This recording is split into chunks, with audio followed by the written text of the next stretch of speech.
If at all you come across any blocks while you're manifesting, please post it. I will address it. I can address any issues that you're having during the whole manifestation process. So feel free to reach out. Just clicking with the powerful cognition is all that is necessary for manifestation to happen. Swamiji says powerful cognition is what makes power manifestation happen. The ultimate goal is not power manifestation. The ultimate goal is becoming Paramashiva. As a side effect, all these powers manifest. But every time we manifest a power, we have manifested Paramashiva. That is why we celebrate. We have taken one step more towards Paramashiva and away from the mind. And when we celebrate it, we reinforce the power of it to ourselves. So you can share with your partner whatever Paramashiva. You can go back and measure your height right now. Go back to the wall, stand against the wall, measure your height and check what the difference is. Every pattern you break, I'm telling you for each one of us. See, every time you see, you have a click, immediately manifest powers. I'm telling you, this is such a powerful key to seeing that success in manifesting powers. Every time you have a click, you feel, wow, this was where I was stuck. Now it's a totally different perspective. That minute sit, keep a coconut, roll it. Take your Atmalinga and make it stand. Or measure your height and increase your height. Some power manifestation, do it at that moment. It will solidify that powerful cognition as your experience. Now, we are going to be moving on to the next session where Swamiji gives us the higher powerful cognitions. Swamiji is going to be explaining to us what the thought current for life we should have is. As of now, whatever we think about, if any situation comes up, Swamiji literally says that even if you're happy, you'll be like, oh God, how long is this happiness going to last? I don't think I deserve this happiness. Due to so many cognitions that have been inflicted, we have become life negative beings.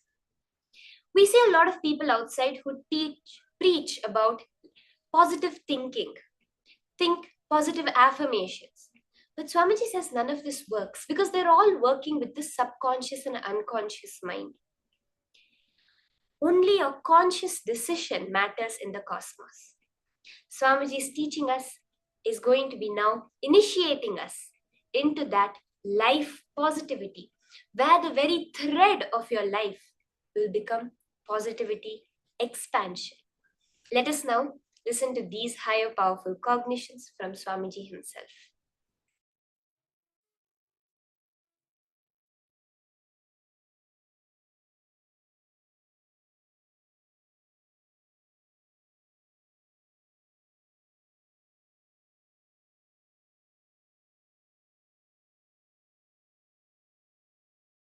Life is the greatest miracle. Life is the greatest contribution. Life is the greatest gift to the universe from Paramashiva. Life is very extension of Paramashiva, my own being. Life is very extension of Paramashiva.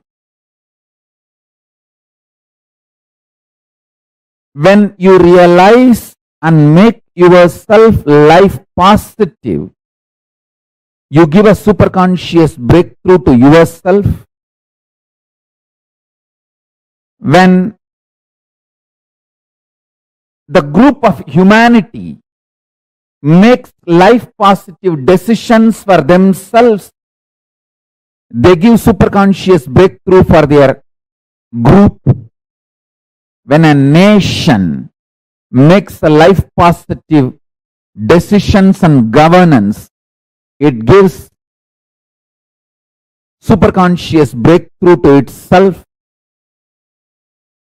If a civilization makes itself life positive, it gives superconscious breakthrough to itself. If a whole humanity makes life positive decisions and strategies, it gives superconscious breakthrough to itself. Life is miracle. Life is the greatest gift from Paramashiva. Every life is miracle.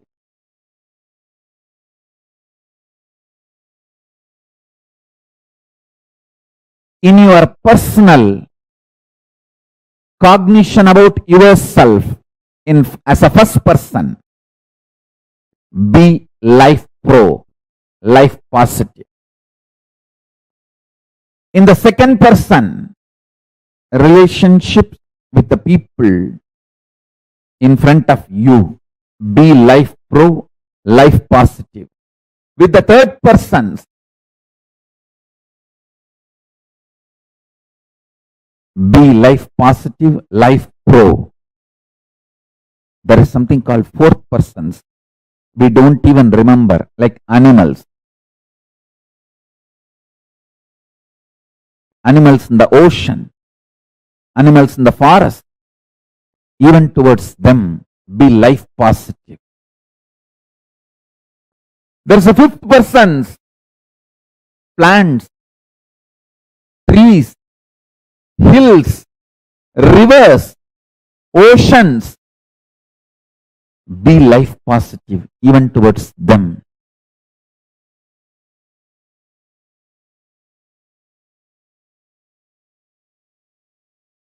Listen intensely.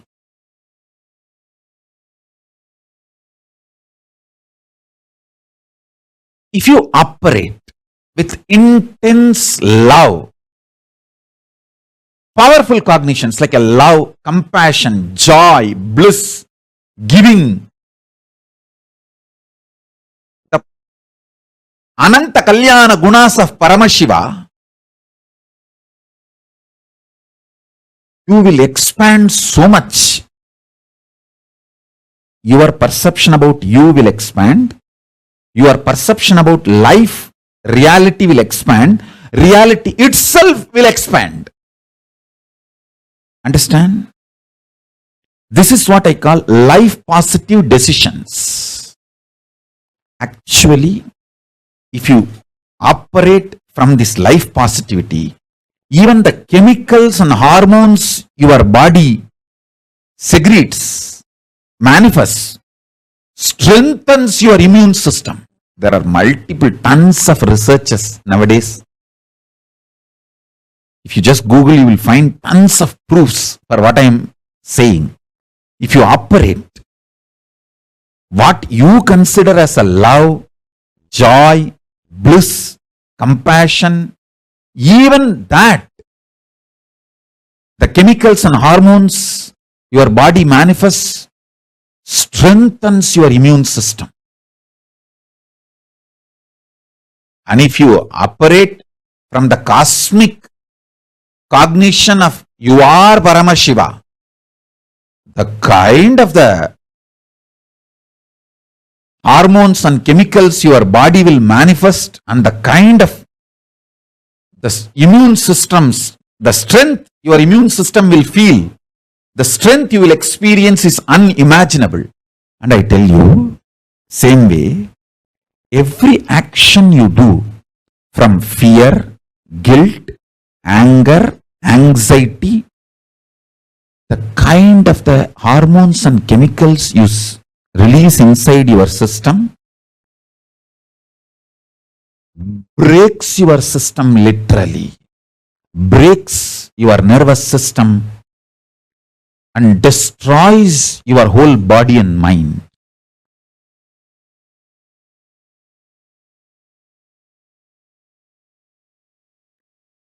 Absolutely for life. Make yourself more and more life positive for life.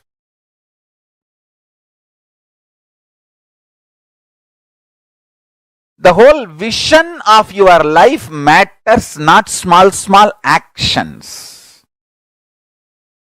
Vision should be for life.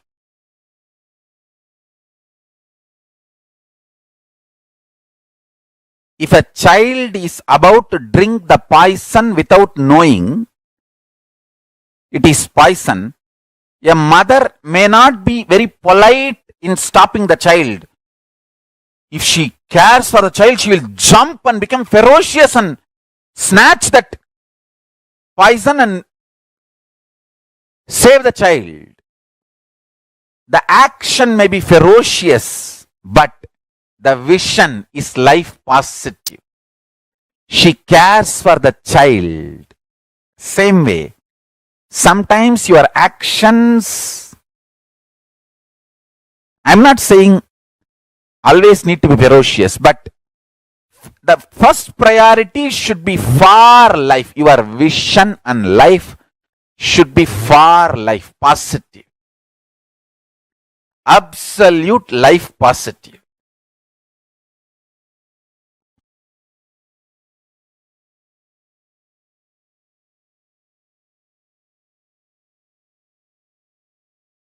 Saguni may look very sweet. He was very sweet to Kauravas. But his vision was not for the life of Kauravas. He was destroying Kauravas. He was looking very sweet, behaving very sweet. Does not mean he's a good guy.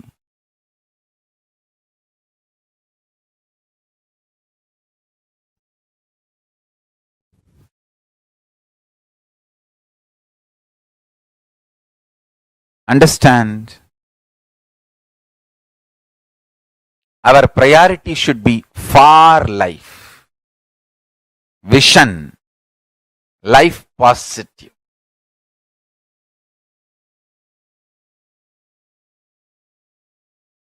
Saguni can never win. Traitors can never win. They are fundamentally life negative people. They can never win. Be life positive. Go on, be contributing.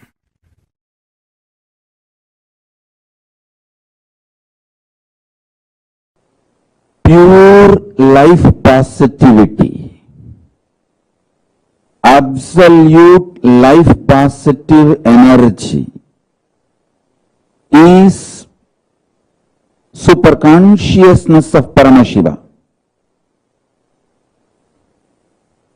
The food you eat, the way it is produced, the way it is processed or cooked, the way it is consumed, the way you detox yourself, clean your body after the digestion, the whole thing, end to end, should be absolutely life positive.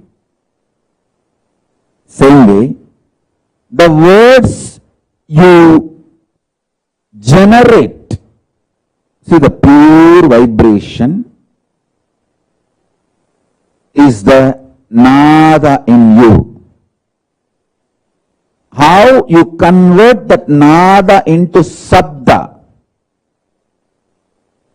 sabda into language, how you use those words on yourself and how you use that words on others and how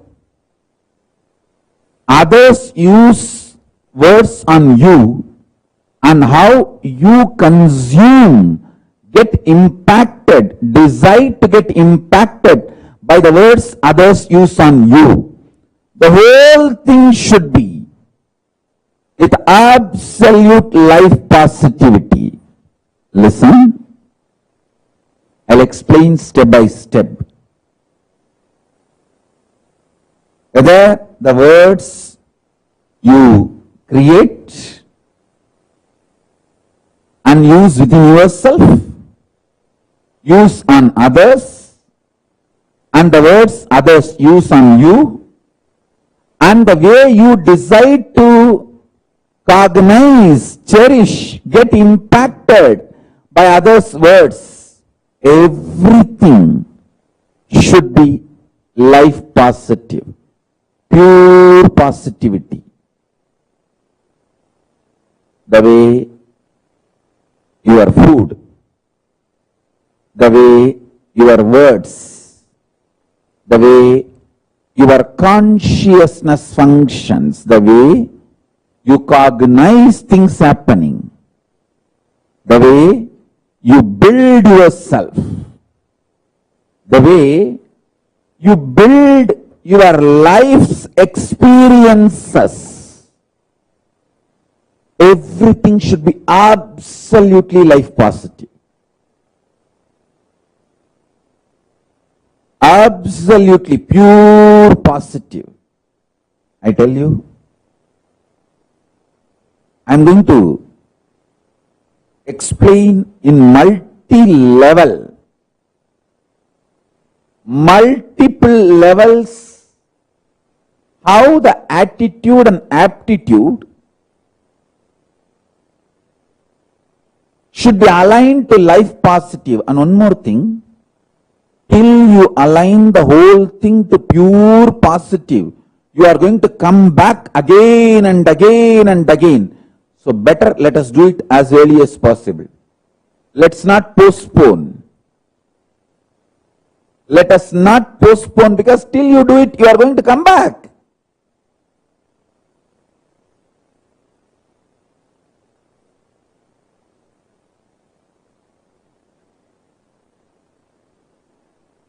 In every level, experience absolute life positivity.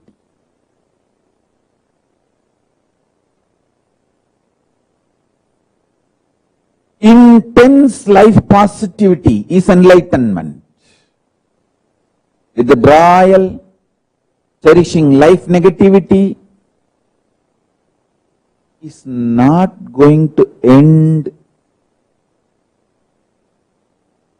Till you become life positive, you are going to continue to suffer wherever you are. So better to choose the life positivity now. Better to choose the pure positivity now. From now, let us start building.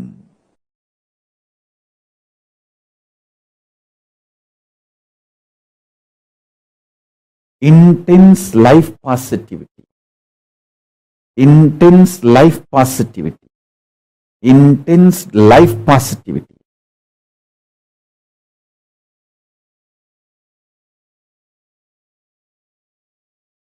With a tremendous love, activism.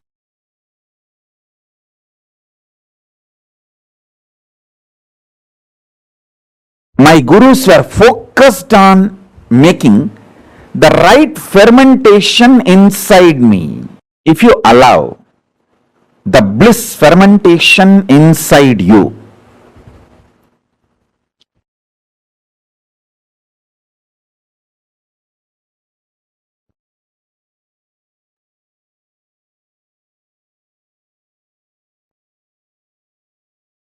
you will be attracting so much of life positivity.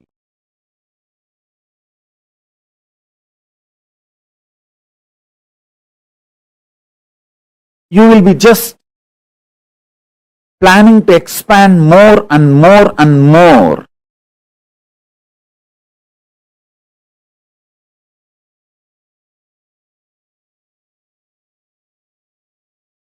I'll give you the science of how bliss fermentation can be done inside your system, so that you can manifest sthiti, sustenance, maintenance energy of Paramashiva. Listen.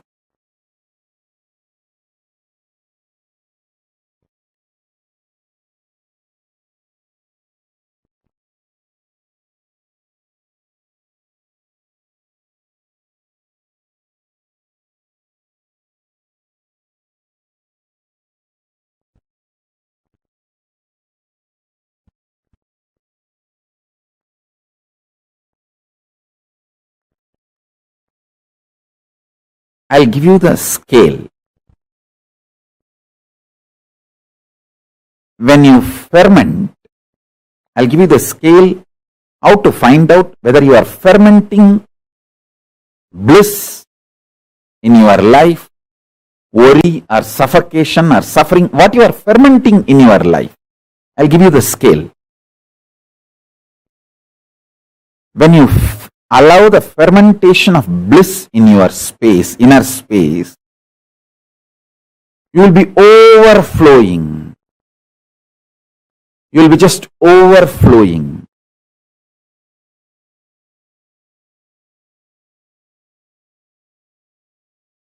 Excitement, inspiration, life positivity in your words, thoughts, energy, bubbly, bubbly.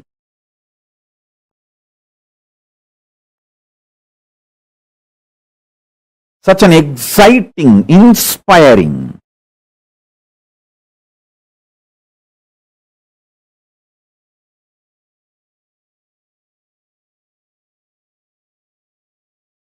Your food intake will drastically reduce. Understand? Most of you eat because you feel empty inside. And you feel by filling the food, you can fill the emptiness inside. If you ferment bliss inside you, drastically your food intake will reduce.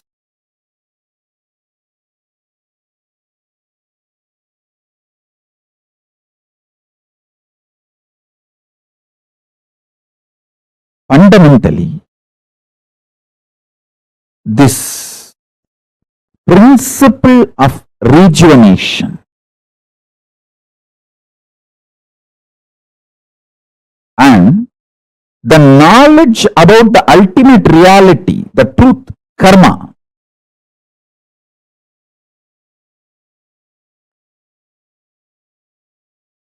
the ultimate truth is we just need to go on and on and on with the life positivity.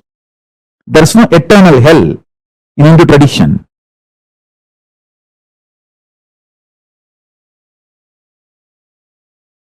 It's giving you chance again and again to be life positive, rejuvenate yourself and rejuvenate everyone.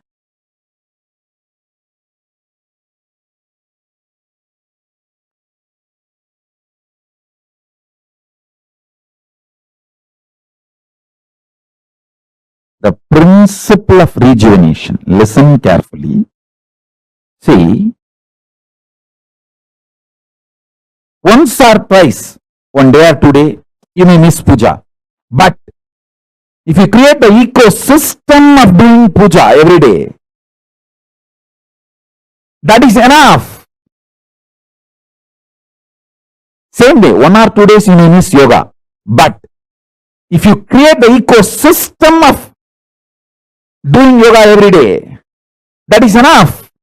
You will be naturally successful. You will be naturally aligned to yoga. Even if you miss 1 or 2 days, next day you will say, at least let me do 2 Surya Namaskar as a ritual. You will start it. Same with puja. Even if you miss 1 day, next day, let me at least do it few minutes. And Jalalingam Stapayami and do the puja. The principle of rejuvenation, extreme life positivity, makes us do all the best decisions about life. Listen, we human beings are here on the planet Earth, after all, to celebrate life. So we should focus on contributing to ourselves and to others and for the next generation. That is why we treat the earth as living energy, Bhuma Devi. We don't see earth as a resource to be exploited and finish. No. Hindus are responsible for the most sustainable life style, life decisions, life positive decisions.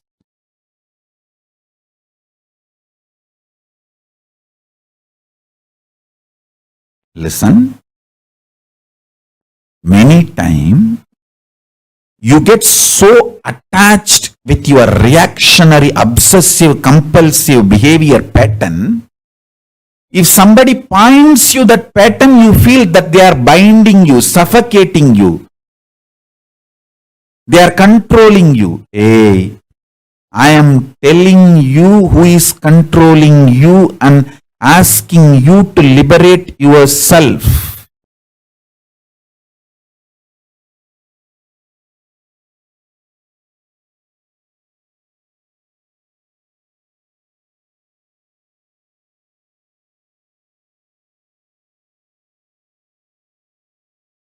I am your friend, sincere father and mother, not your enemy. I have seen multiple times people, when they associate, identify themselves with their obsessive, compulsive, reactionary pattern and suffocate themselves, they feel the decision they make out of their patterns is much better than living with me or living around me or listening to my truths. And they leave. After that, even though so much suffering comes in their life, they continue to live in that suffering because they took the decision. Their ego and arrogance cannot accept that they failed and come back. Just to retain and maintain their ego, they continue to suffer.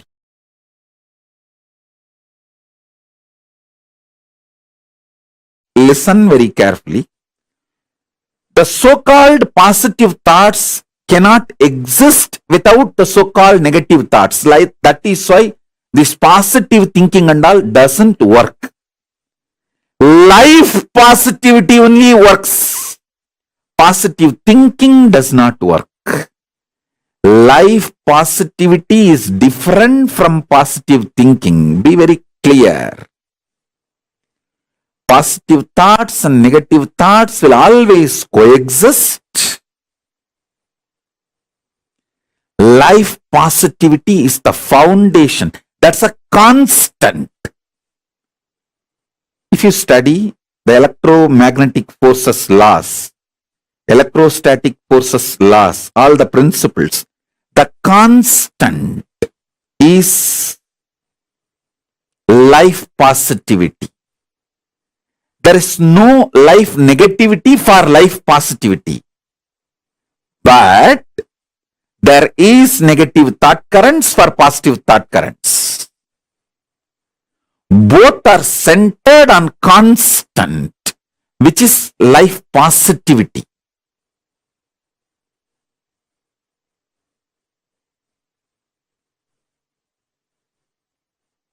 So please understand.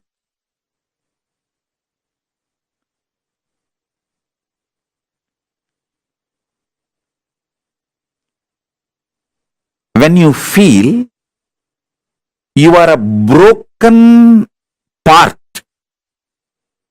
you will always be afraid of the other pieces.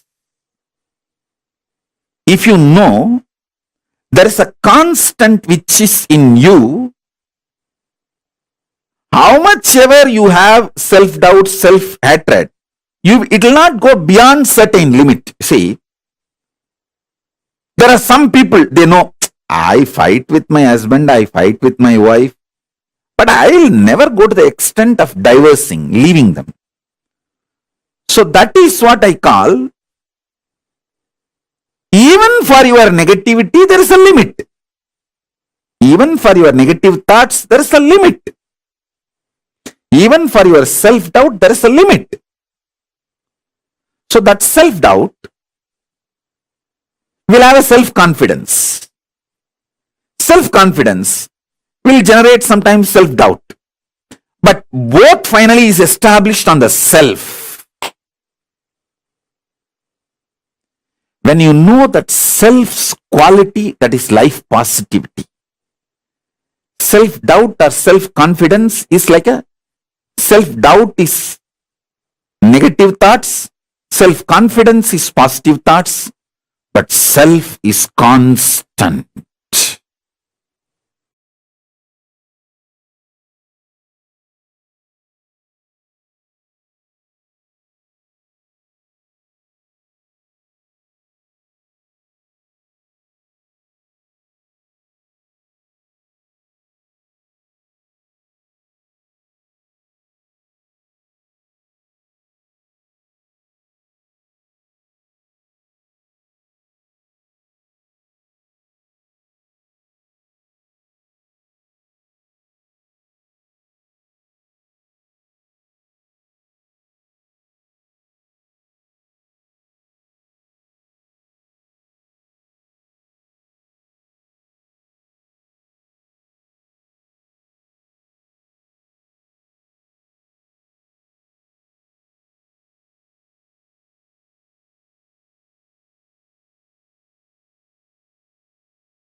Revealed to all of us one of the most important and one of the most beautiful aspects of understanding how Kailasa exists, how we as an individual can connect, experience the Kailasa space, and how applying the science of collective integrity, understanding about whether it is understanding about why Kailasa, what is collective integrity or life positivity, each one step by step we are learning. In this particular session, Swamiji revealed about what is life positivity, the difference between the life positivity that Swamiji is speaking about and the so-called life positivity, speaking positive words that the normal people um, interact about. Our understanding is very limited. the moment it comes about what is life positivity, because it is not mere motivation, it is the principles based on which, the laws based on which the life functions. So for today, what have you all clicked with? What did you all understand?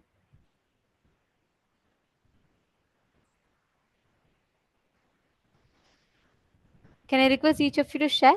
What did you all click with? What did you all understand? Ma Priyatma Swarupini, Ma Saroja Plush, Nithyanandam. Can I request each of you to share? Always choose for life. Yes, beautiful. See, the fundamental principle for all of us to live, to experience Paramashivoham, is to live, practice, apply the science of manifesting Paramashivatva, manifesting the experience of Paramashivoham. Every one of you that are sitting here, all the participants, we request each of you to take a few minutes, share what you have understood, and understand, just by constantly operating from life powerful cognitions, the understanding with which you operate life, the space from which you operate in life will completely change. The way you express, the way you experience, the way you react or respond to situations, all of them will completely change. So, all the participants that are sitting here with us, we're going to be doing a very beautiful exercise, internalization exercise, where we understand about this life positivity. I request all the participants, every one of you, to please take a few minutes and write down the words that you utter to yourself and to others for certain situations. Like, for example, whenever it comes to work, whenever it comes to speaking, connecting to people, certain things that you don't like, by default, your response mechanism becomes resistance. You'd say, oh, it is not going to happen, it is not going to work for me, and I will not be able to do all that. And constantly we carry so many words and notions inside of us. Swamiji beautifully tells, life is the greatest gift to the universe from Paramashiva. Life is the very extension of Paramashiva. Swamiji tells, it's his own being. Intense life positivity is enlightenment. If you operate from life positivity, even the chemicals and hormones your body secretes manifests, strengthens your immune system, strengthens the base out of which you function. Every one of you that are sitting here, understand, every moment of your life, look back in your decisions, identify which are all life positive, ultimate life powerful cognitions. Look in and see what kind of words are you using for yourself, within yourself. Is your vision about yourself for life? Look in and see what kind of words are you using, creating inside you about yourself. What words are you using on others? Look into your life and identify. Take a few minutes.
Hope all of you have written down.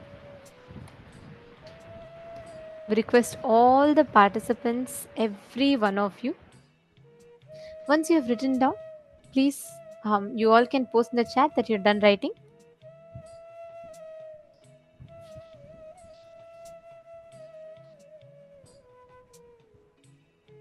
Just understanding this, cognizing this one truth will give you this powerful experience of manifesting the reality of Paramashiva.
Now, we request all of you to please relax.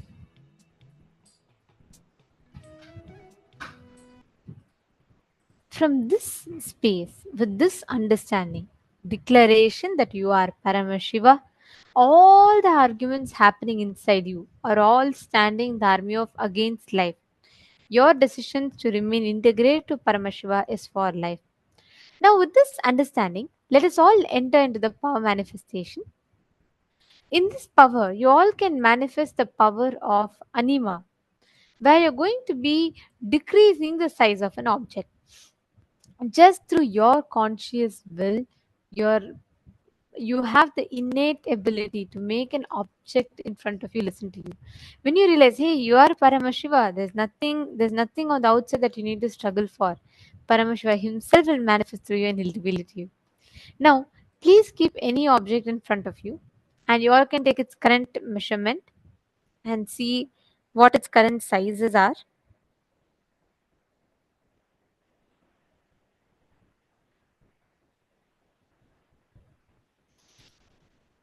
And you all can connect to a partner if you do not have, or even if not, you can just pick up an object and do it by yourself. Measure its current size. You can even trace it and chant the Mahavakya for that size to get completely decreased, and give it a 21 minutes. You'll see automatically how beautifully the manifestation will happen.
slowly. Please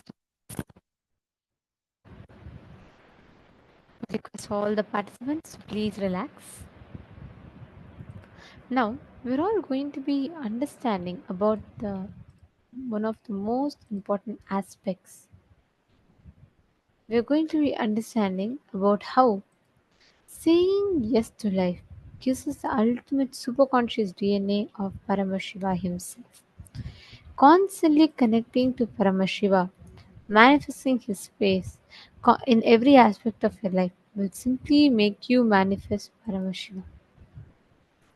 Make you experience that joy of being Paramashiva.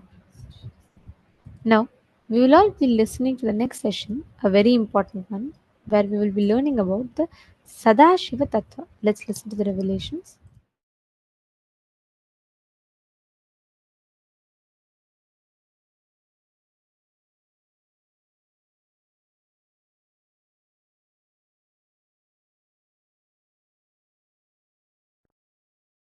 Creation, sustenance, rejuvenation,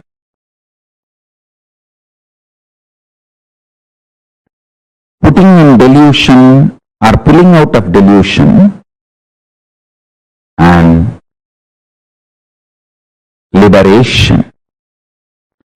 All the five. Listen. Creation, maintenance, destruction or rejuvenation, the Sangha Tattva, and putting into delusion or pulling out of delusion, Trobhava Tattva, and liberation. All these five aspects of Paramashiva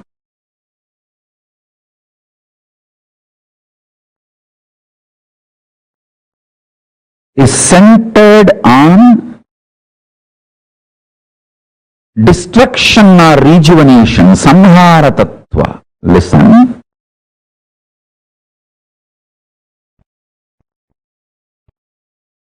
If you cognize yourself powerfully as life, conscious,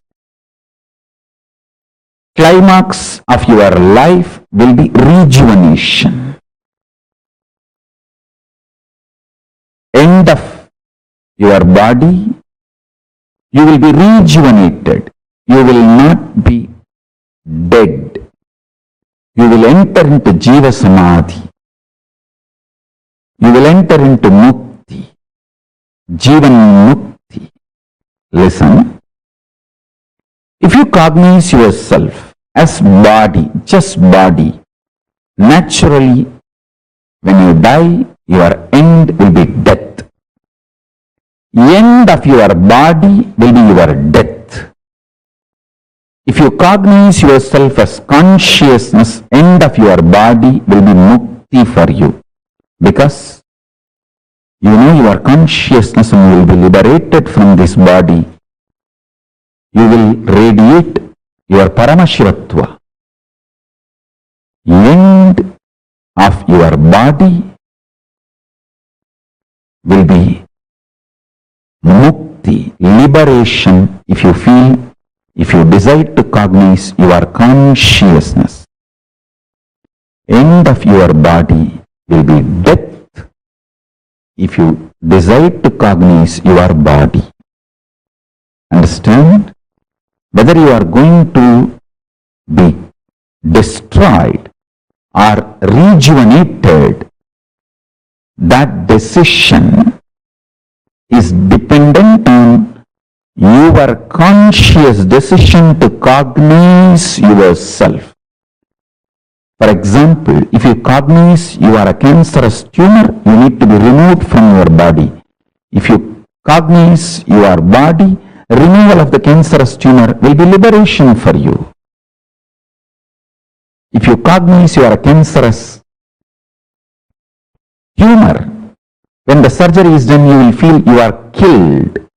If you cognize you are a body, when the surgery is done and the cancerous tumor is removed, you will feel healthy. Which side you decide to associate yourself decides whether you are going to be killed or rejuvenated at the end of your life. Listen carefully.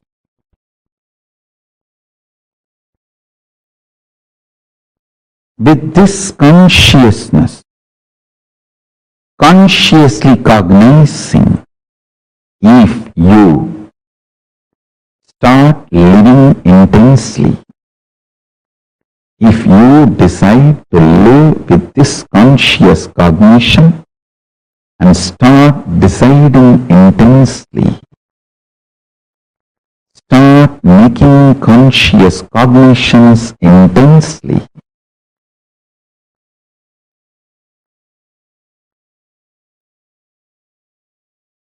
every principle you realize will become liberation. It will manifest as powers.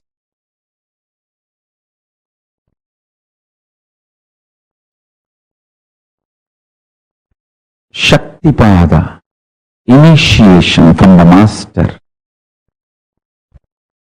electrifies your body, Kundalini Shakti, your physics, and makes the alchemy in you and makes your biology alive to manifest powerful cognitions into powers. The pure science into applied science. Pure science is the principle of time, Kala Tattva. Applied science is ability to play with time, stop the time or move the time and change the time. Understand? Powerful cognitions, when they are cognized with initiation, they just become powers in you. I want all of you to internalize this one truth today. Then I will lead you step by step, step by step.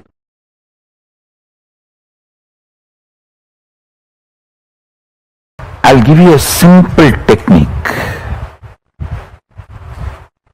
which I directly received from Arunagiri Yogeshwara.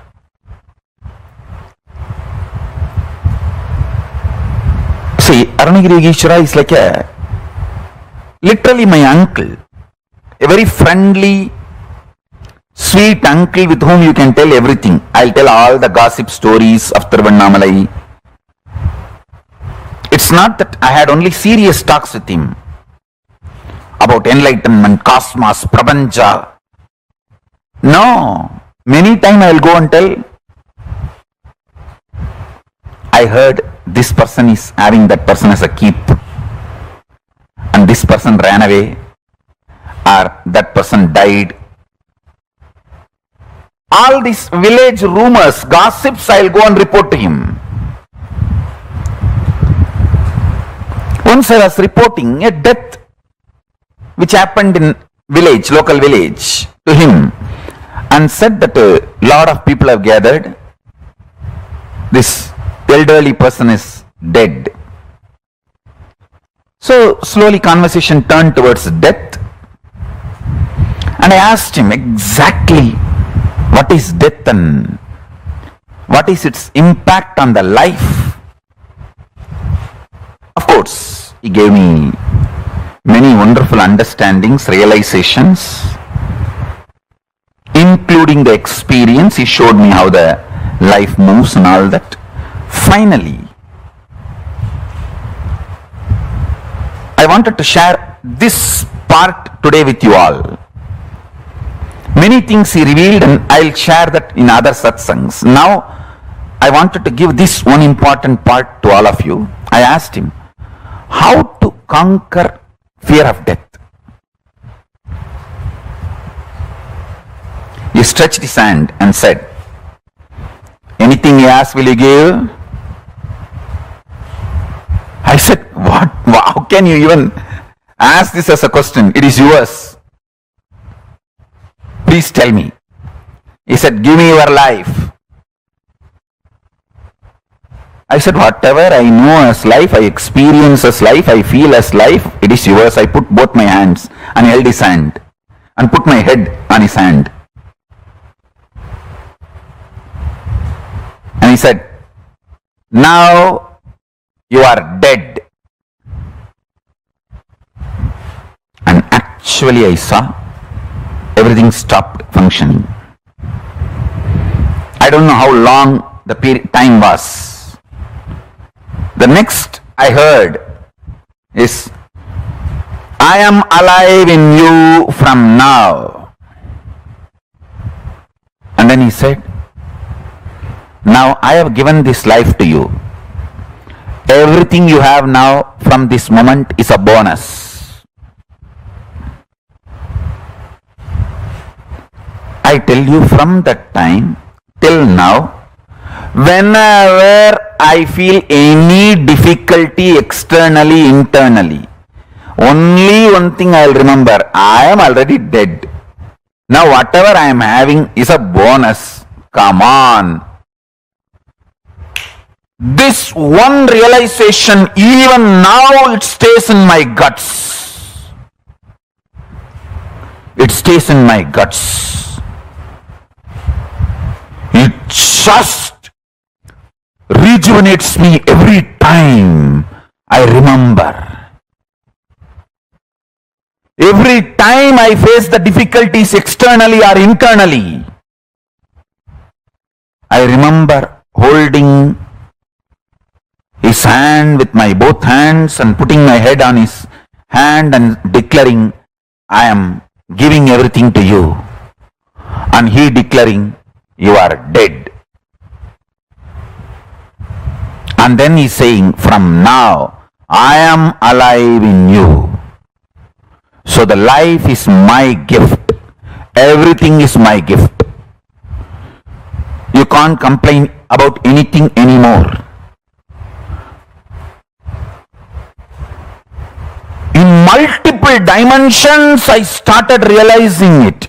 I can't take the life for granted anymore. I can't complain about anything, about anybody, about anything anymore. I can have only one thing, gratitude. Nothing else. I can't complain. God, what a shift He gave me in life. What a change He has done to me.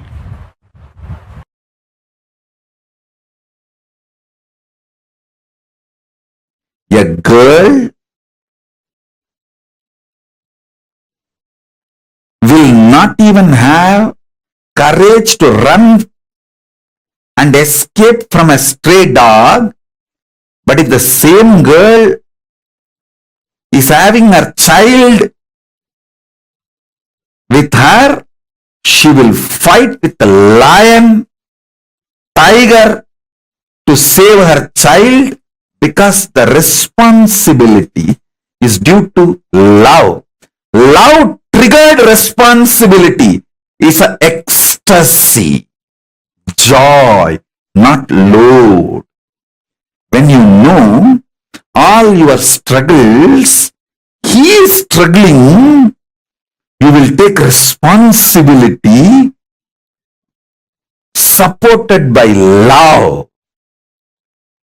Intense love triggered responsibility is ecstasy. If you understand this example, you will understand what I am saying. A girl won't even have the courage to run and save herself from a stray dog, but she will have a guts to fight with the lion or tiger if she has her child need to be protected and defended, because it is love triggered responsibility.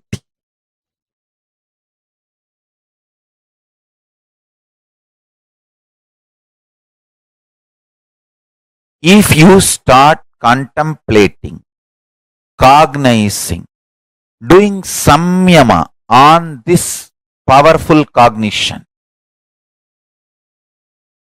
have only Paramashiva as internal external dependency.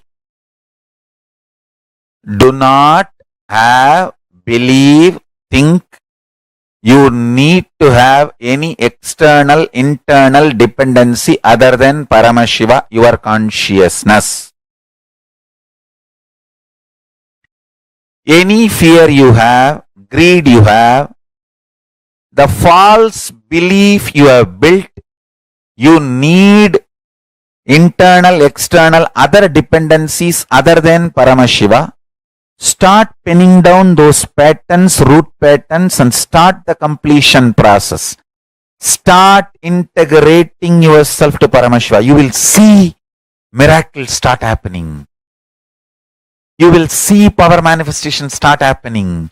You will see exactly everything you need start happening. Once that happens, you will start convincing others. You will start enriching others. Your economic policies, relationship policies, everything will be integrated to your Paramashivatva, consciousness, existence of Paramashiva.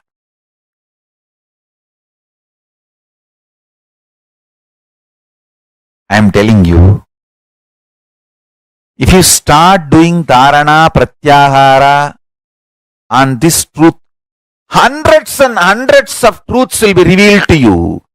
Lot of delusions will start getting destroyed. Have matured conversation with yourself. Do this work.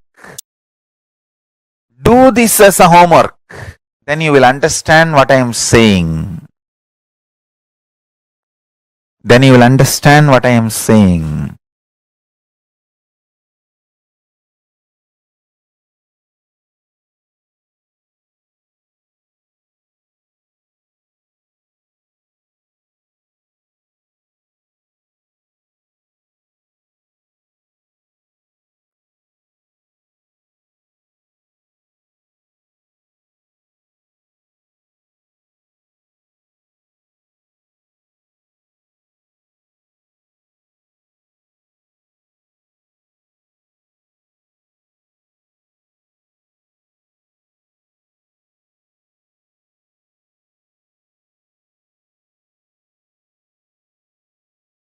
Listen to this sacred secret. Listen. Initially, when you put this idea into you, you will have too much of resistance, anger, guilt, fear, too many things coming out. And powerlessness. No, this is not for me. First of all, this may not be true. Second, no, this is, even if it is true, not for me.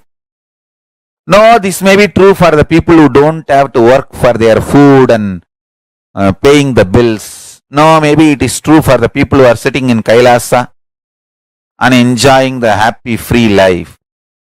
All kinds of thought currents will come inside. Sit, have a little patience, listen.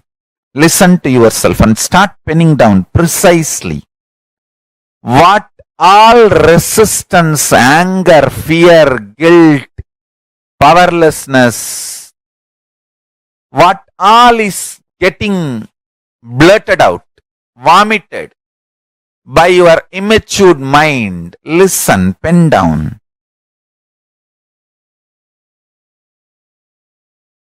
Do completion 2-3 times. Sit with mirror. Actually, I tell you, if you sit with mirror and chant Mahavagya and do completion, you will see me in the mirror. Then all your patterns are complete. Till you see me in the mirror, do completion with the mirror. Your form will disappear and my form will appear there. Till then, sit in front of mirror and do completion. Understand? This is the initiation I am giving to all of you. Sit in front of mirror pen down all these patterns and fears and everything. Intensely chant Mahavakya and see the mirror and start reliving this pattern, start completing.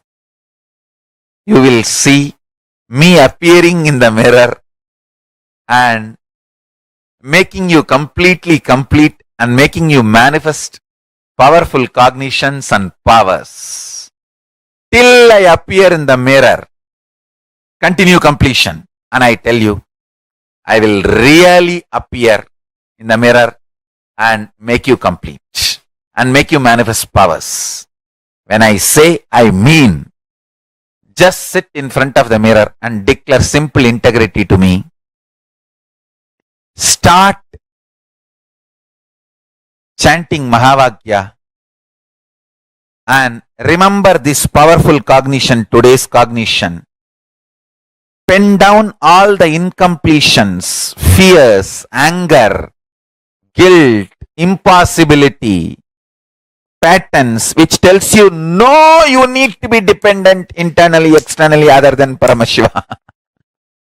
Pen down all of that. Whatever patterns tells you, you need to be internally, externally dependent on something else other than Paramashiva. Pen down. Pen down. Sit in front of mirror and start completing all those patterns and incidents, root incidents, everything. Let all the incompletions melt down, be completely burnt away. You will see in your pure inner space and in the mirror me appearing.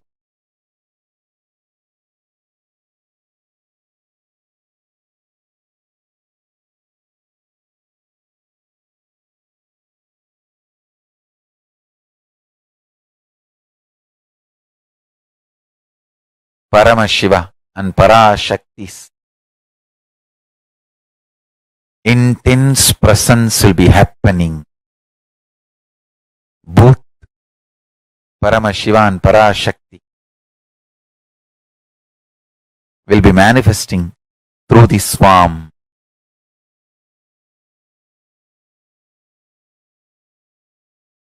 And blessing you, making you completely complete and making you manifest the powerful cognitions and the powers.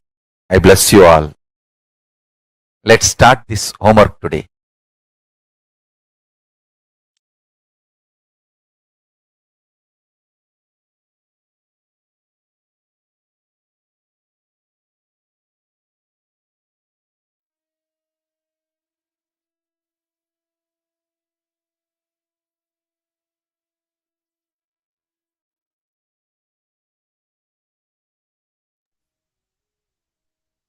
Swamiji has revealed to all of us what Sadashiva Tattva is. Declaring all your life, all the known, unknown, beyond noble components of you to Paramashiva. Declaring that all your internal, external dependencies are only on Paramashiva. Not on anything else, not on anyone else, not on any other thing. Anything other than Paramashiva is not something that you will depend on. This one powerful cognition, actually, Swamiji will always tell, if you base your preferences, right? If you base your likes and dislikes on anything that is ephemeral, when that ceases to exist, you will fall into depression. This is a cycle. If you just look back into the life, just look back and see. Whenever, let's say, you forever thought, like, always you thought that knowledge is the best resource in life. You thought that, just through knowledge, if you have knowledge, that is enough. But at some point, when your intellect fails, you'll fall into depression. If you believed, if the core of you believed that you experiencing the sensual pleasures is the best way. That's the, that's the strength of your life. When your senses fail, you'll fall into depression. If you experience food as the purpose of your life, the base of your life, if you're dependent on food for your joy, pain, sad, anything, when the taste organ fails, you'll fall into depression. When you build your whole life out of your relationship with a person, you think you live for a person, you are only for that person. When that person dies, you'll fall into depression, or when that person leaves you, there's some need for you to be separate, you will fall into depression. Anything that is ephemeral will always only lead you into depression. All your internal external dependencies being on Paramashiva means whether something is added to you or removed from you, the core of you, your core existence can never be taken away from you. That core existence, that core component of you, that existence of you is what Paramashiva manifests. Are all of you catching it? This is the essence that Swamiji very beautifully has revealed to all of us through this one session. Having all our internal, external dependencies on Paramashiva. Whatever you know as you, whatever you believe as you, Swamiji explained, right? Whether you approach life through Shivaya Nama, surrender, or Shivoham, Advaita, both have their own limitations, because even in Advaita you come from an assumption that something in you is separate, something Paramashiva is separate. Only Paramadvaita means even whether you have to connect to Paramashiva through surrender or whether you have to connect to Paramashiva through oneness, let him decide. I will just say you are existing. Paramashiva exists. Knowing that even death is your dimension. When you know destruction is one of your dimension, it becomes rejuvenation. When you put yourself, when you know you put yourself into delusion, you get out of delusion. When you start making the conscious cognitions in life, you will start seeing how beautifully you'll become so blissful. The way you experience life will itself change completely. If you just start contemplating, cognizing this one truth.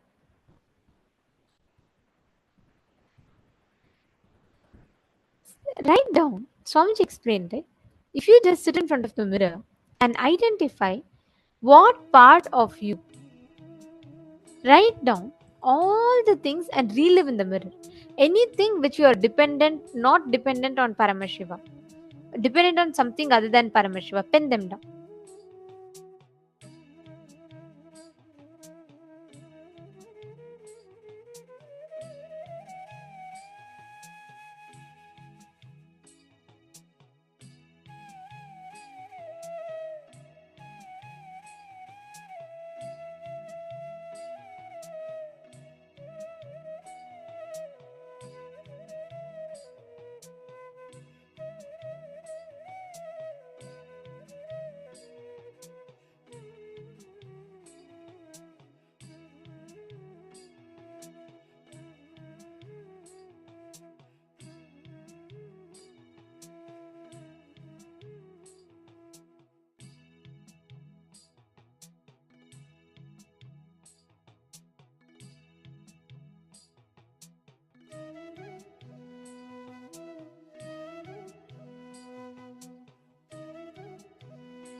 all of you can slowly settle down. Like Swamiji beautifully revealed, up until the point where you continue to see only yourself in the mirror, up until that point in time, it is still all your decisions, the functions, it's all being made on based on your self-doubt, STHD. The moment your image is replaced with Swamiji in the mirror, that means the completion is complete. Means you have realized that beyond your existence, it is Paramashiva who exists. Swamiji himself will appear in the mirror and bless. That makes your completion complete. Understanding this one truth, all our internal, external dependencies should be only on Paramashiva. This one truth is powerful enough to give us all the experience, the ultimate experience of oneness. Okay, Suma Virupaksha is asking, I don't really understand what it means to be dependent only on Paramashiva or even on anything else. What does it mean to be dependent?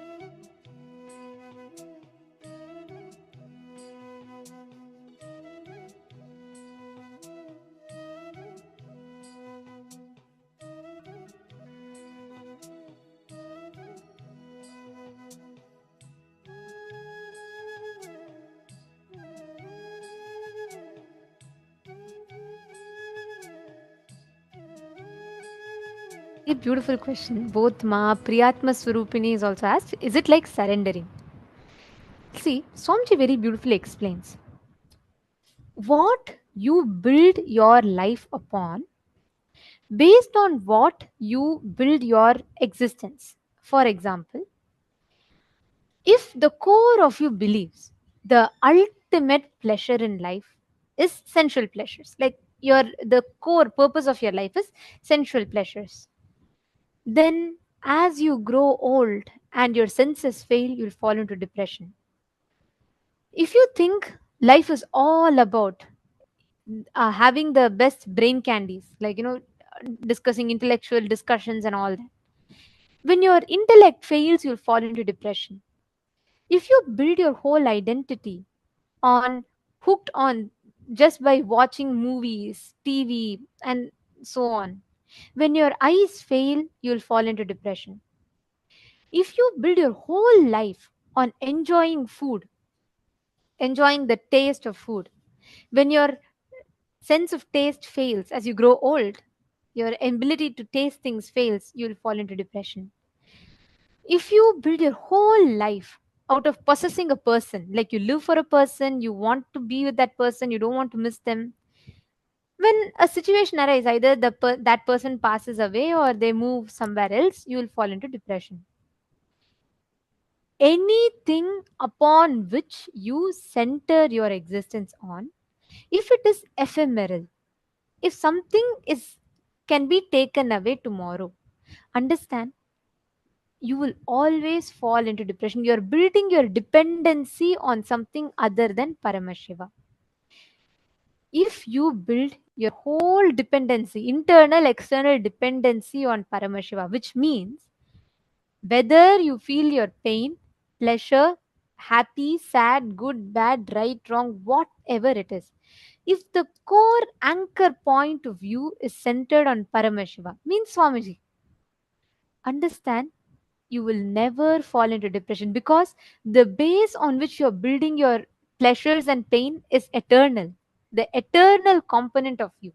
See, if you think your talent is the best thing, your voice is the best strength for you in your life, when your voice fails, you will fall into depression, because you're building your existence upon something which is not eternal, it's ephemeral, correct? Similarly, let's say you build your whole life thinking your intelligence is your best power, your logic is your best strength. At certain point, When you feel your logic is starting to fail, your logic is not strong enough, you will fall into depression because your whole identity is built on your logic. So, Ma Priyatma Surupini and Ma Virupaksha, having the internal external dependency on Paramashiva means building your identity, what you derive the strength from in your life should be Paramashiva. See, because you are Paramashiva, because you are in oneness with Swamiji, you will have all the wealth in life. That means whether wealth is there or not, you will never question the Paramashivatva in you. But let's say if you build your whole life on the wealth that you have in your bank account, just one day if the stock market collapses, or let's say if your wealth is lost for some reason, you will fall into depression because your whole life would have been built on the idea of around wealth. Wealth is your ultimate strength, which is ephemeral. So Swamiji very beautifully explained here, right? Building your internal, external dependencies only on Paramashiva. Whether you are successful about something, it is because of Paramashiva. Whether you are going through a pain, it is because Paramashiva wants you to go through at this point in time. When you have that as a strong understanding, that is what is called as building your internal external dependency. Ma Virupaksha, you're asking, does that mean that we do not need food and shelter other than Paramashiva? No. Understanding that whether you have good food today, it is because of Paramashiva. Even if there is no food today, this is what Paramashiva has given for you in your life. Both ways, whether when food is there or not, that external situation changing will not change your core identity of you as Paramashiva. See, if you think because I'm manifesting, I'm Paramashiva, then let's say one day if you're not able to manifest a power, your whole identity that you're Paramashiva gets shaken. Instead, whether I manifest or not, I am Paramashiva. Because I am Paramashiva, because I'm in oneness with Swamiji, I am manifesting. You're catching the difference? Ma Priyatma Surupini and Ma Virupaksha. Just if you understand this, the whole platform out of which we operate, that whole battlefield will change. So nothing can ever be taken out of you. And that is why Swamiji tells, if you build yourself from this cognition, you will be so confident in life. Nothing, no situation from outside can shake you. And Swamiji has given us that ultimate truth through this. Constantly, if you just see, how will Swamiji operate? I am Swamiji. I am in oneness with Swamiji. So can an external situation of pain or suffering, any external situation, let's say there's a conflict outside, can that cause suffering in me? The way you start questioning will change. You will not ask, oh, why is there suffering? Because I am suffering so much, how can I be Swamiji? That is again, you are depending on an external situation to validate that you are Swamiji, you are oneness with Paramashiva. Instead, if you question the suffering, if you ask, I am Swamiji, whether I know or not, whether I believe or not, doesn't matter. Swamiji told, I am Paramashiva, I am in oneness with him. That means I am in oneness with him. Then how can I suffer? Are you understanding? So the platform on which you ask that question changes.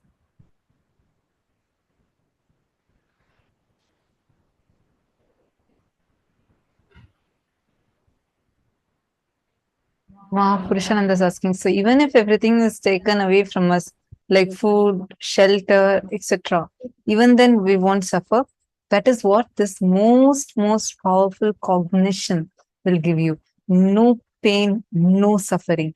You will live without pain and without suffering. It'll know it, that will not be able to change the state that you are in. Instead, you will always have the power to be able to manifest the way you want it. Take Swamiji, for example. Swamiji spent his whole life from his childhood. Swamiji spent his entire life just to revive Kailasa for the sake of Hindus, for the sake of humanity at large, right?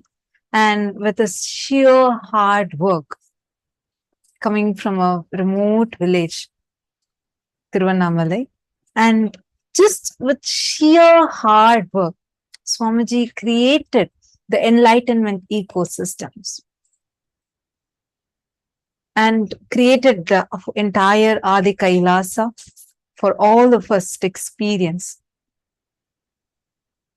At the point where the attacks, despite of Swamiji doing so much for humanity, whether it is the services, like whether it's taking care of sadhus and doing annadan for like billions of free meals being served, or giving free education to everyone, like the huge amount of contributions Swamiji has done, or the spiritual work Swamiji has done, like initiating us, giving the revelations on all the major scriptures of Hinduism in a way we all can understand, authoring 1,300 plus books and making it all completely available for us completely for free.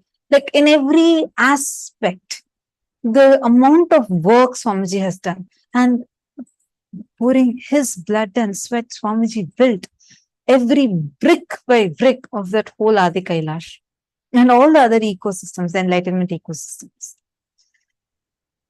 But when the persecution went to such an extent where the assassins jumped into Swamiji's quarters and they literally drove Swamiji away from his very own home, the Adi Kailasa, and made it like impossible for him to even be there.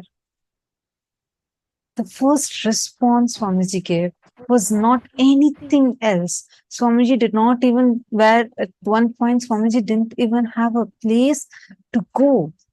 Swamiji didn't know next moment where to go. The one who has created homes for so many millions of us. That point, the first response Swamiji gave, it's time to create a Hindu nation.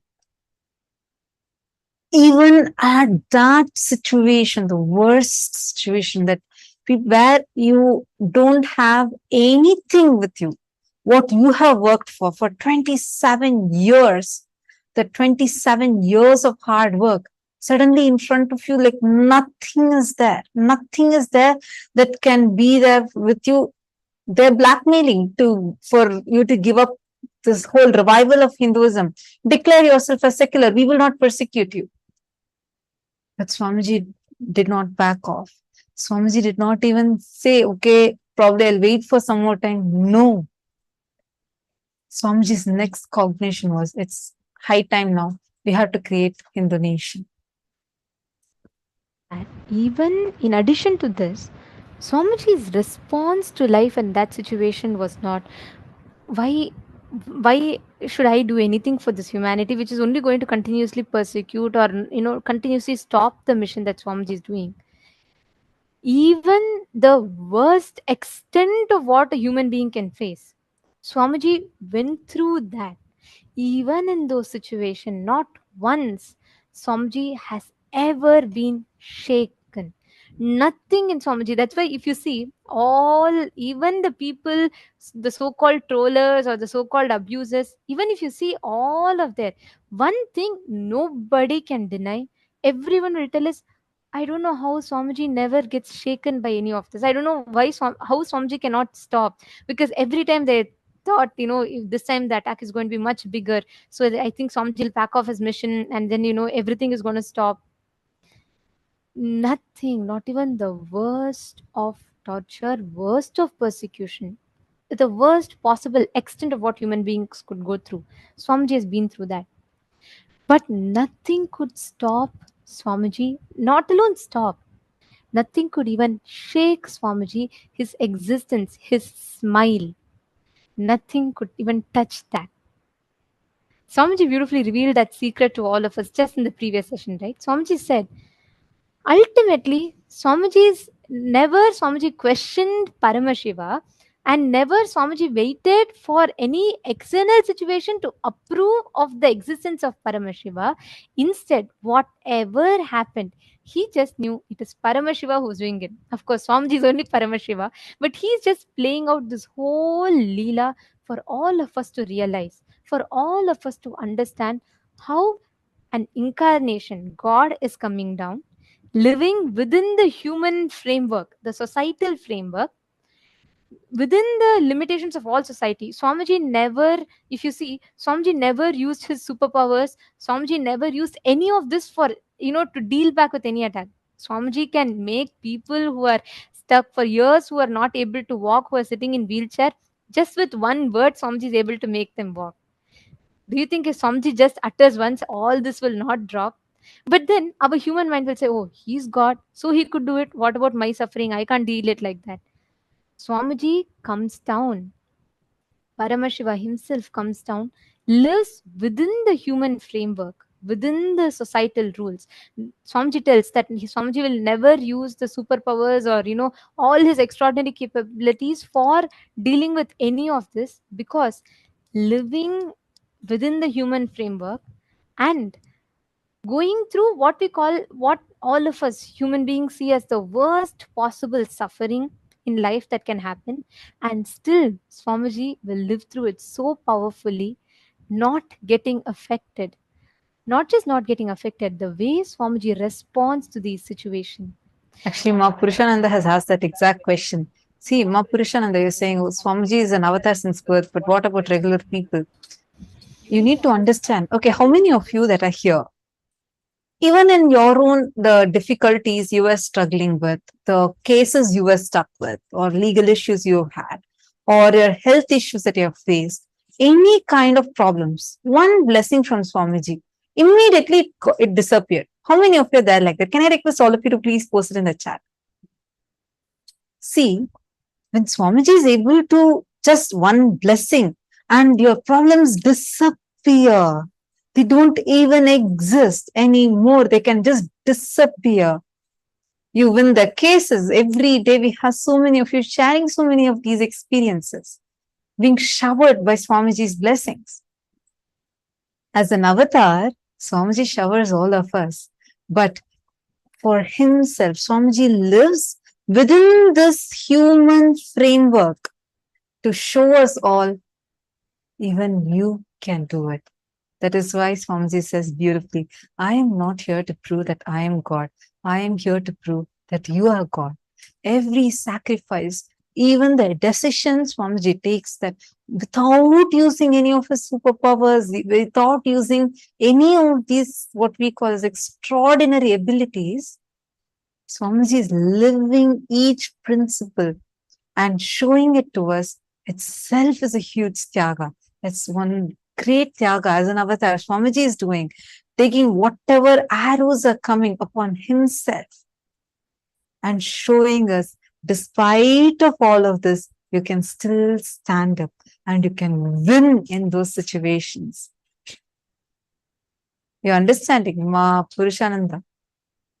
See, Swamiji will tell that if, let's say, if Paramashiva appears, why does incarnation need to happen? There was once a participant asked this question. So Swamiji very beautifully answered. Swamiji told, imagine if Paramashiva comes in front of you and he's coming with 25 heads, 75 eyes, 50 hands, and he's coming, appearing in front of you and he's saying, you can never suffer, you are me, I am you. What will be our human mind's first response? We will say, you are God, you are Paramashiva. Do you know, can you ever understand about how I have to deal? I can't even deal with my spouse. How can I be Paramashiva? How can I be you? I can't even handle my boss. How can I handle the universes? Our mind will never let us experience that oneness, because we're all deeply rooted in this westernized process of thinking, where we always think, oh, God is in higher pedestal, we are in the lower pedestal, and we are sinners, and all of these concepts.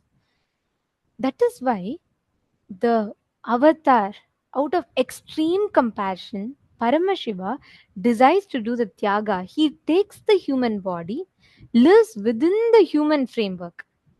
He goes through all the worst suffering and still lives and shows to humanity how we can live. We are all him. He is us. And how we too can live as Paramashiva within this and get liberated from this Maya matrix.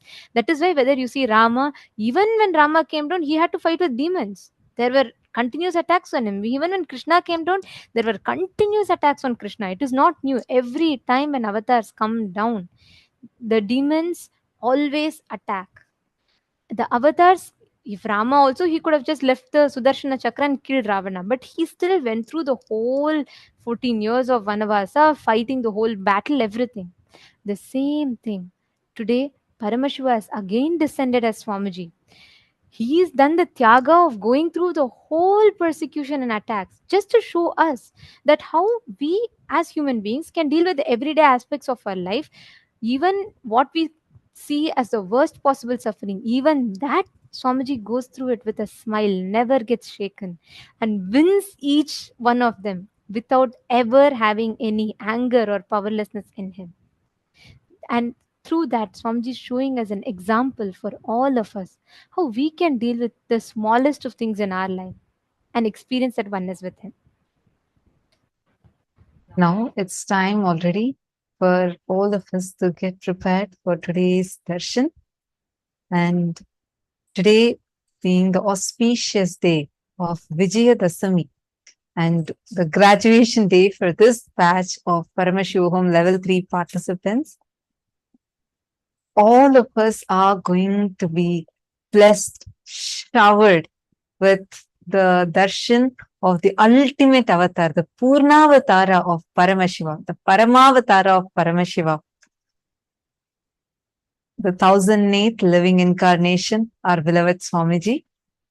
So let's get ready for the darshan, and you will see whatever you have learned in this program so far. How many of you enjoyed the program? How many of you enjoyed this program? What was your experience in this program? Great. Now, you'll see all of you that are saying me, yes, yes, and some of you are waving your hands. See, you will see this powerful cognitions, the experiences you have received. The life, now when you go and start living your life, it will completely transform. The way you will experience day-to-day reality will just completely transform, and you yourself will feel as if your very reality has changed completely. All of us are going to receive this ultimate initiation, radiating the Akshaya Gunas of Paramashiva. All the auspicious qualities that Swamiji has in him, Swamiji is going to be initiating all of us. This is ultimately is what is Paramashivoham, right? End of the day, living as Paramashiva. How Swamiji is living as Swamiji is the essence of Paramashivoham. And today, all of us are going to be receiving that as an initiation. We're all going to be receiving that as a Diksha today. And I request all the participants to come and settle down. Can I request every one of you to please be in front of the camera? Today, during darshan, any boons that you want to ask, any prayers that you want to ask, you all can go ahead and you all can ask those to Swamiji. Swamiji himself will be blessing.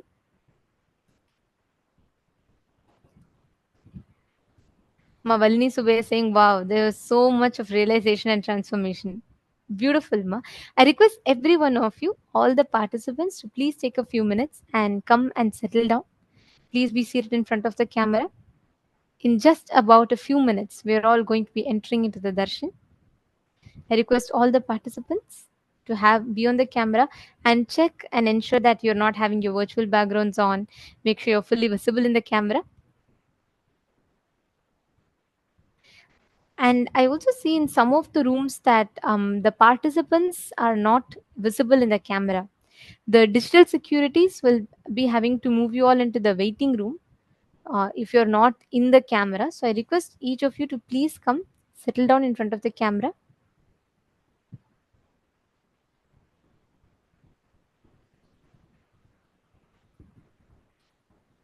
Today, during the darshan, you all can post any prayers that you want to ask Swamiji as a message. And we have 6 different platforms where you can post, which includes Zoom rooms, Facebook, Instagram, WhatsApp, Twitter. And you can post in all of these platforms any boons, prayers that you want to ask. And you'll receive direct blessings from Swamiji.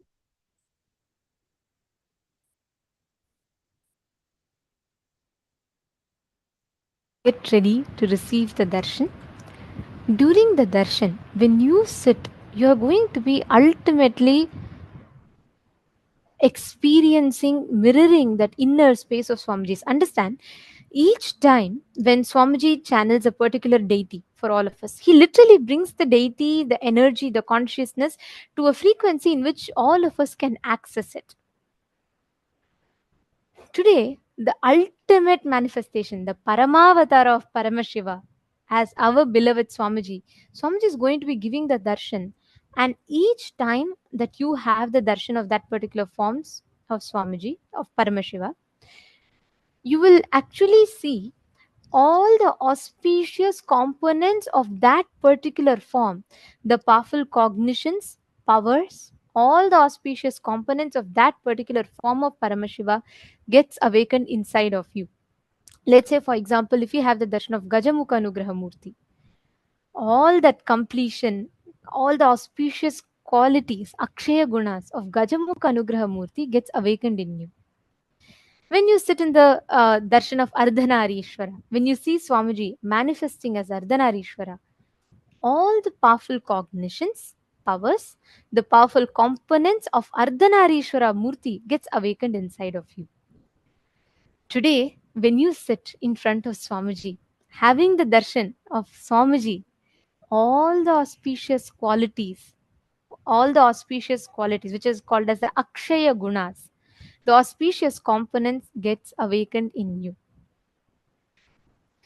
This is what all of us are going to be receiving as the initiation today.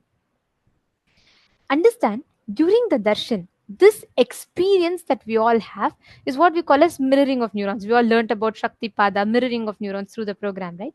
This is the exact process that happens to us through the mirroring of neurons. When you sit and when you see Swamiji, just by seeing, whether you are in somewhere in Australia, you're somewhere in the US, any part of the world, your time zone doesn't matter, where you are doesn't matter, distance or time doesn't matter. This surpasses the distance and time. It's beyond the time and space dimension. It raises you out beyond these and takes you to the experience of ultimate oneness. So we request all of you to please settle down. And any number of boons that you want, you all can ask today on this auspicious day of Vijayadasami.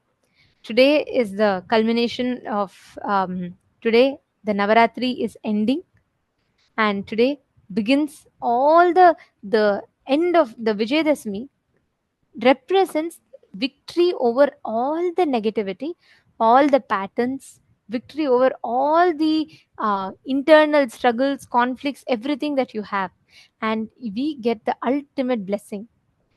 So we request every one of you to please be seated and let's all get ready for the darshan.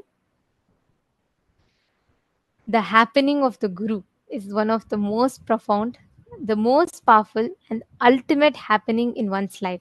And all of us are blessed to have had Paramashiva himself come down as a Guru for all of us, blessing us with the ultimate sciences of enlightenment, living and radiating him in our lives.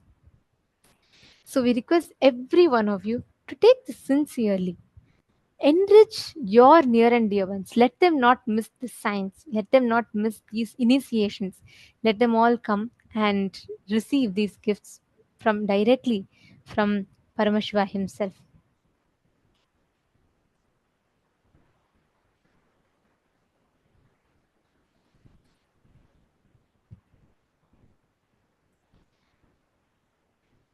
Understand, today during the darshan, the experience of Paramashivoham, the experience of ultimate experience of Paramadvaita with Swamiji. Swamiji will literally be blessing all of us, radiating this exact science. So let us sit, get ready to receive. And we also have a very exciting news. Tomorrow onwards, we are going to be having the very, very, very special Parashakti Akashic readings, where Swamiji himself is going to be doing the Akashic reading revelations. And Swamiji himself is going to be like as Devi Parashakti. The whole way how the darshan would be, it's just so different. I know all of us just love how Parashakti Akashic reading is, you will see Swamiji completely different, completely different. It would not be about just the look of it alone, like how the whole energy is and how Swamiji will be talking as Parashakti, because literally Devi Parashakti lands in Swamiji and reveals the Akashic revelations, answering any of the questions directly from the cosmic archives. So Swamiji is going to be answering anyone who has any questions, who has any kind of prayers where you want these revelations from the cosmic archives, you can post it. And tomorrow onwards, we are going to be having it. So stay tuned in. We will be posting further information on the Facebook page.